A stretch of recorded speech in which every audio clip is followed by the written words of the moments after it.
Hi everyone, my name is Heather and I'm a registered nurse, and today's women's health topic is going to be the pelvic floor. The reason why I want to bring up this topic is because for me as a registered nurse and having a passion for women's health, and that's mainly what the demographic that I see, when I'm seeing a trend in something that I feel like we can prevent or do better to have a better outcome in life, I want to share that information with you. I also would love to have you give me feedback and tell me what works and what doesn't work. The more that you listen to this, I feel like will spark some things that you're going through, and that's part of the conversation that I feel is so important for us to have as this little community that I'm trying to build with fitness and also overall holistic health. So with that being said, let's just get into what the pelvic floor is. So our pelvic floor is really just those muscles that are lying right underneath in that pelvic area that it helps to support our bladder, our uterus, and our bowel, so our rectum area.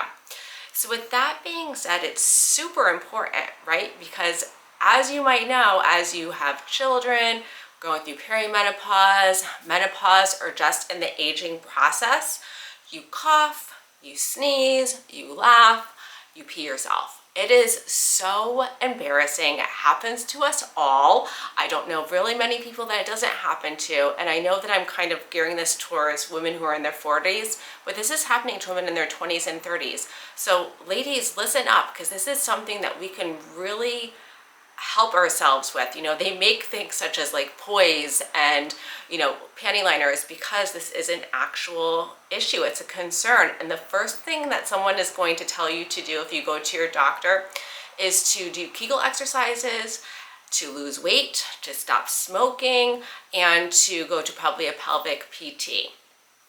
All good things. These are all good things. But if I can tell you that we can start these things early and not necessarily have to do Kegels, the fact that I'm saying Kegels right now is making you want to do Kegels, right? So you're like, okay, I'm gonna throw down 10 Kegels. We're probably not even doing them right, because I didn't even realize how to really do a Kegel. It is a true exercise, and it's not comfortable, and it kind of hurts. So I'm going to talk to you a little bit more about this, so this way we can have an idea of what we can do and try to implement this into our daily life now, so that later on we're not having so many issues. And additional issues can be prolapse, having our bladder come out. They have uterine prolapse that can come out, rectal prolapse. There's so many things that could just fall out of where they're not supposed to be because that muscle is holding it in place.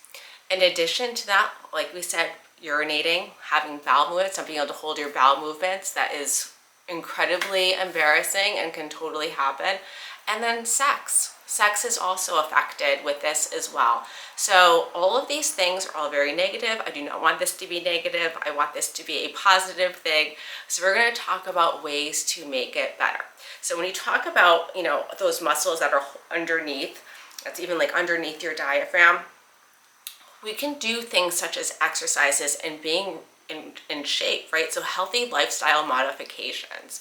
So eating well, making sure we have a good BMI, that we're within our proper range that we're supposed to be, that we're strong. So doing exercises, the right kind of exercises. So when you're thinking, what kind of exercises should I do? Think lower body. So abs, you need to get that core strong and that lower body strong. So you're dropping down, you're doing a squat and you're squeezing up, that is helping that pelvic floor.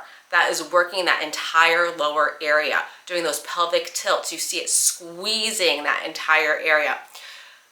It is really important to make sure you have a good core, and that's for basically everything. Getting up out of a chair, just even bending over, picking things up. This is going to help you longer, throughout your entire life. But think about the aging process and how easy it is as you're not working out, that you're losing muscle. As you're getting older, you're losing estrogen. All of these things are really protective. When you have children, you're losing the strength of those muscles. So we have to be as strong as we possibly can, ladies. It is super important. We have to make sure we're not smoking, we're not drinking excessive alcohol, we're getting enough protein, we're getting enough fiber. These are all so important to making sure that we are being strong in that area. Now we're going to talk about the Kegels, and we're going to talk about how to do them appropriately and how often that you should do them. So what I'm going to say is this: if you can try to like be conscious to incorporate them into your daily routine, that's great. I do have, I believe, 2 pelvic floor videos in my, I'm going to actually drop them in the link below in the description, so you can go and do those. I do them on the vibration plate, which gives it a little bit extra. You do not. You can just do them not on the vibration plate. It'll be the same thing, but incorporate an actual true pelvic workout at least once a week and get used to those exercises. As long as you're incorporating strength training, you're probably doing enough, but to take it to another level, add the Kegels. So we're gonna do them together, okay? So I'm gonna have you just kind of like think about this for a second. Take a deep breath, blow out. Whenever I tell my patients to do any kind of exercising, I always feel like you should take a deep breath in and blow it out. Let that diaphragm come up, open up, and then so you're really just already engaging those muscles with those deep, deep, soothing breaths. Then you're going to kind of think about your pelvic floor for a second. Think about if you were to urinate and you had to stop it real quick. You're like, oh my God, I have to like get up real quick. I have to stop this stream.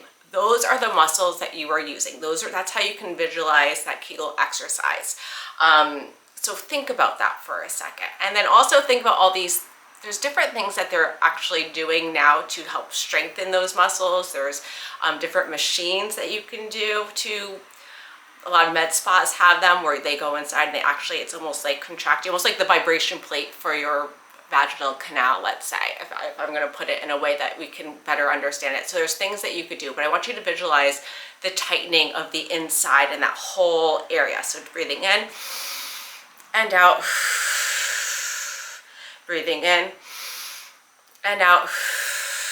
Now, when you breathe in, you're going to tighten your muscles.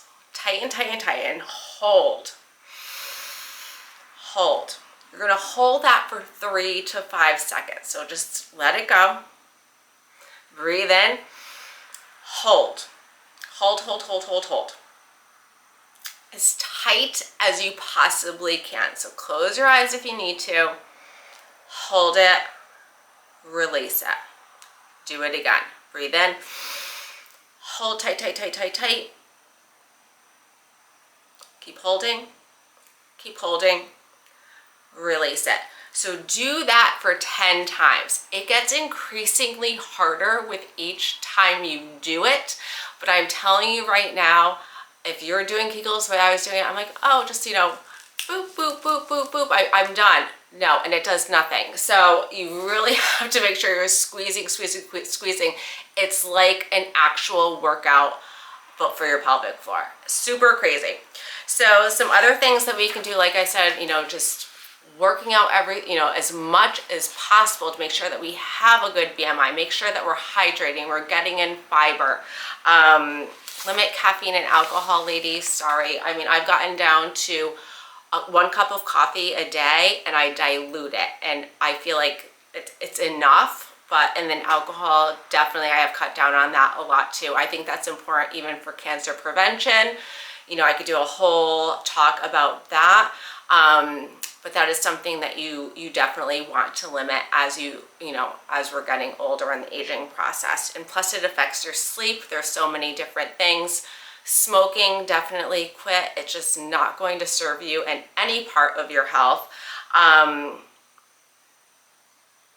then so I just want to kind of just wrap this all up and just bring it in full circle that as women, we don't want to wait until things are completely falling apart, because then it's too hard to get back. It's a lot more work. So if we can be more preventative and just start doing these things now and taking the opportunity in your 30s, in your 40s to really make sure that we are having a nice tight core, that we are paying attention to that lower body, and we're doing the appropriate exercises for our overall health, this will be helpful.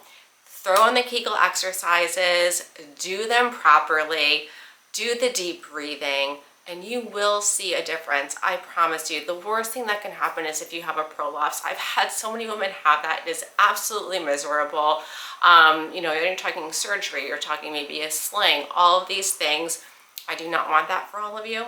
So keep in mind, you can control only what you can control, and you can definitely control this. And I hope this was helpful for you. If you took anything away from this, please let me know of any experiences you might have, if there's certain exercises that you like to do, but I will be linking in the exercises that I have for you below in this video. Everyone have an amazing day.